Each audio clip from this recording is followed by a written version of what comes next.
239 మంది ప్రయాణికులతో బయలుదేరిన ఓ విమానం కొన్ని గంటలలో గమ్యస్థానానికి చేరుకోవాల్సింది. కానీ అది రాడార్ నుంచి అదృశ్యమైంది. ఇప్పటికీ ఆ విమానం ఎక్కడ ఉందో ప్రయాణికులకు తెలియలేదు. అసలు MH370కి ఏమైంది? ఈరోజు తెలుసుకుందాం.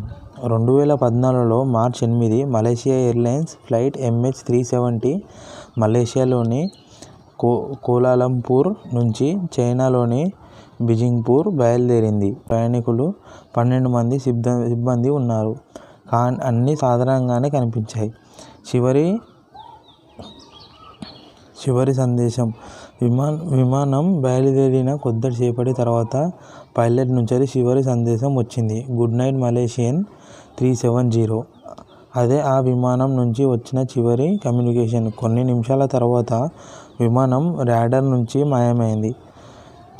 విమానం అదృశ్యమైన తర్వాత కూడా అది గంటల తరబడి ఎగిరినట్లు ఉపగ్రహ డేటా సూచించింది. అంటే రాడార్ నుంచి మాయమైన వెంటనే అది కూలిపోలేదు, ఎక్కడికో మళ్లింది. ప్రపంచ చరిత్రలోనే అత్యంత ఖరీదైన శోధన ప్రారంభమైంది. డజన్ల కొద్దీ నౌకలు, విమానాలు, ఉపగ్రహాలు అన్నీ MH370 కోసం వెతికాయి. కానీ ఫలితం లేదు. సముద్రంలో ఆధారాలు 2015లో హిందూ మహాసముద్రంలోని ఒక ద్వీపంలో విమానం శకలం కనిపించింది. పరిశీలనలో అది MH370ేనని నిర్ణయించారు. కానీ విమానం ప్రధాన భాగం మాత్రం దొరకలేదు.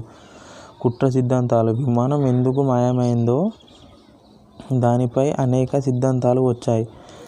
కొంతమంది హైజాక్ అయిందన్నారు, కొంతమంది సాంకేతిక లోపమున్నారన్నారు, మరికొందరు ఏలియన్స్ కూడా కారణమని చెప్పారు. కానీ ఏ సిద్ధాంతానికి పూర్తి ఆధారాలు లేవు.